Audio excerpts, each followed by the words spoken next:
currently not much going on, so I'm gonna catch a quick nap. I'm just currently in the doctor's mess, and probably the bleep will wake me up, but until then I'm just gonna rest.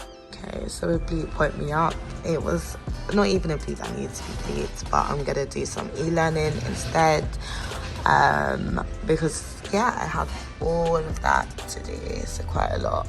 So I've currently had 2 jobs. I've already done one, I'm about to do another, and it's just doing a COVID swab on a patient. So nothing too major right now.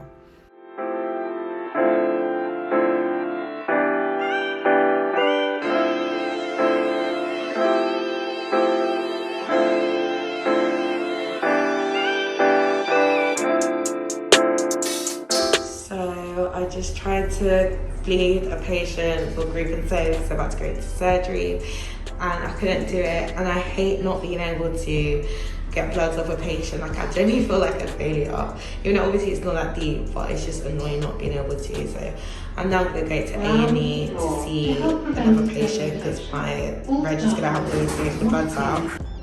So I've seen a patient, I had to come upstairs back on the ward to do an ABG. I'm now going back to see the patient that was in A&E. So it's picking up a little bit, but it's still not too bad, so I can't really complain. Tell me this is not creepy.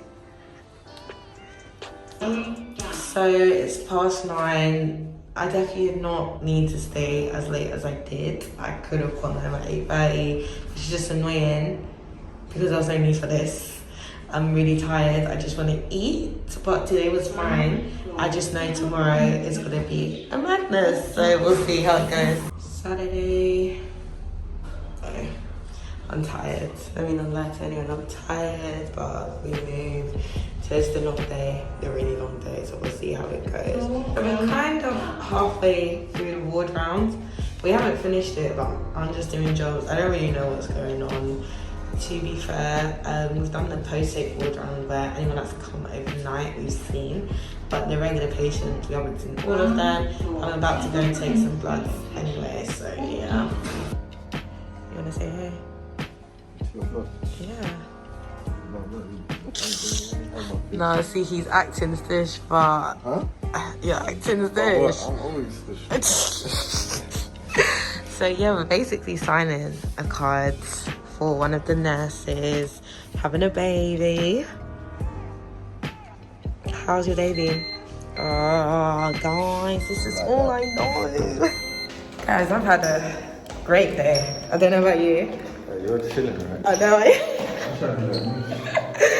But it actually hasn't been too bad. Like, I've done a couple of discharge summaries, taken blood successfully because I'm a girl now, and just chasing up like little stuff, but nothing too mad so far, so we'll see. Mr. lend me a $5 actually lent me a $5 and he bought me my food. I see your bleep yet. I actually barely had time to record today. It hasn't been intense, but it's just been a lot of niggling jobs. It's like 1 o'clock now, so I'm gonna go and eat. Yeah, I just need to eat.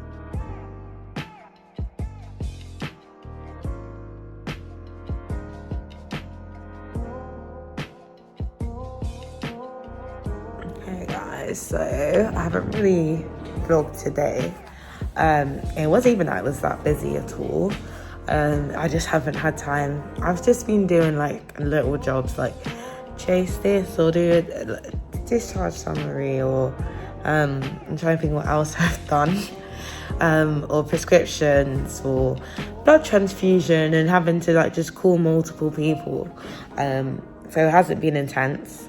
I'm quite shocked today. This whole weekend has not been intense at all, so I'm not complaining. I'm currently in the doctor's mess. But I'm about to complete the ward round at 6 o'clock when I only have 2 hours left. So I'm really hoping there isn't a lot of jobs to do on the patients, because I don't actually know how many patients we have to see. So yeah, it shall be interesting. I look like a hot mess, but I've literally done nearly 36 hours. Longer because I've not gone home on time both days. So yeah, I should say like near 38 hours.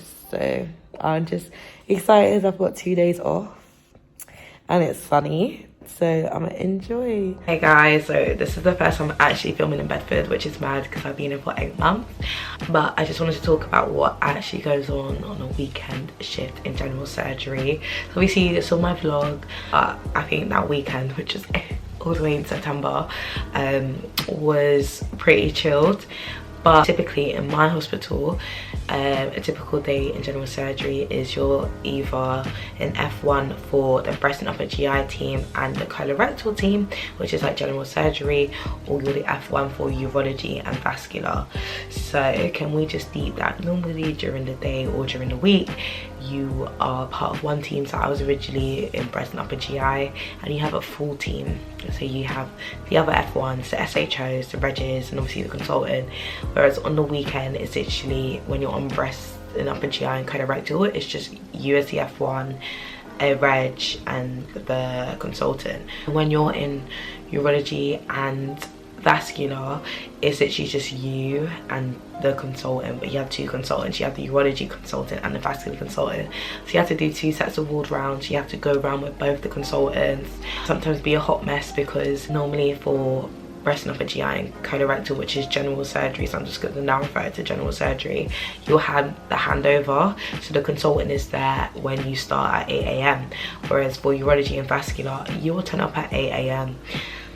Normally the urology consultant will come first. They'll normally rock up like at least 8:30, and then yeah, you'll do the ward round.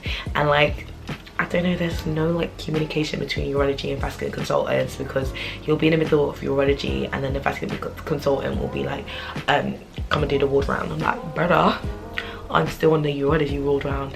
And then sometimes the urology ward round will take like really long, and obviously you have 2 sets of lists, like it's 2 teams you're now combined to now do it as one person.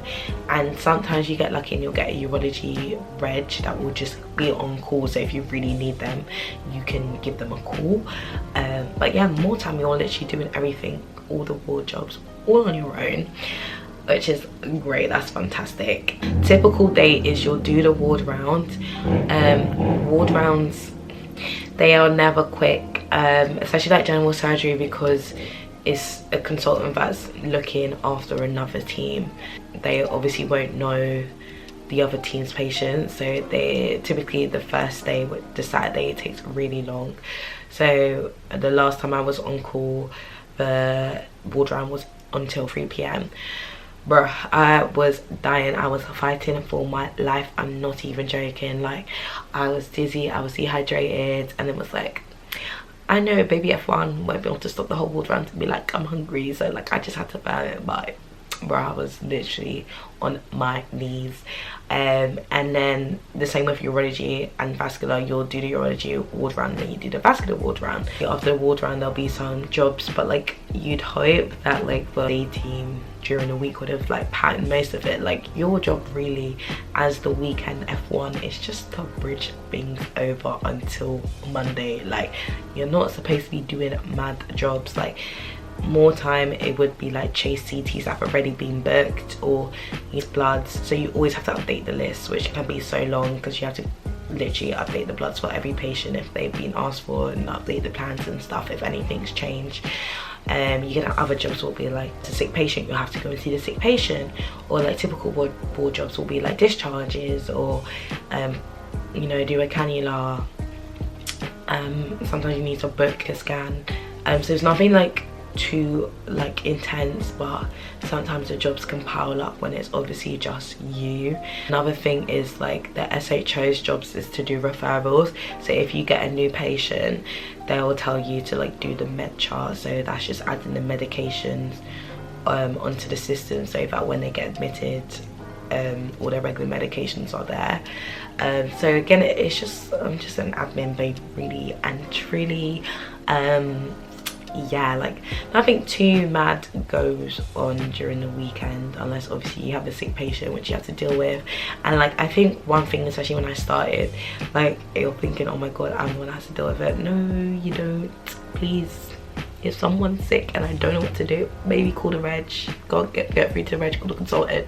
Like you're not supposed to deal with it on your own, like escalate it as soon as possible, and at least like minimum they'll tell you what to do if it's like nothing too crazy. But don't feel like you need to know what to do. Like if you literally are stuck, especially at the start, give them a call, tell them I don't know, or like this is the patient, all the details, and like just be like, what do you want me to do?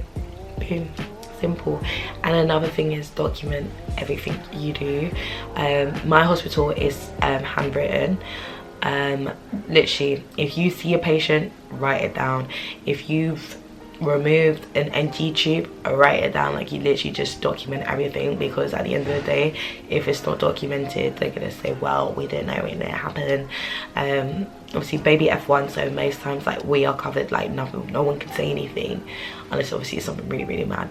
But yeah, just for your own, just to get used to it, just document everything.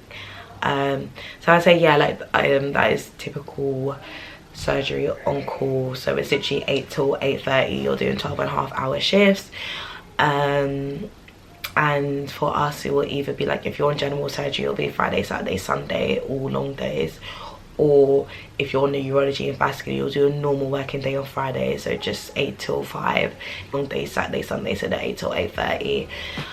I would say, like looking back now, like retrospectively, they weren't actually that bad, that they're manageable. It's just obviously, especially like my first one, I was like, oh my gosh. But I'd say top tips is like organize yourself, write down the jobs you need to do on a piece of paper, and like just prioritize which one is most important. Like sometimes it's not possible to do everything, and just try and make your life easier. Like if you are dealing with a sick patient, escalate like as soon as possible. And also exception report, like if you're staying late, and there's times where I've stayed late, exception report. If you don't exception report, they're not going to know that you're staying late, and nothing's going to change. Once you exception report, the hospital have to act on it, and also you get paid for your time, and it will be locum rate. So yeah, like those are my tips. I hope you enjoyed the vlog, and obviously I hope this little bit was helpful. If you have any questions, feel free to ask in the comments, and I'll see you in the next video.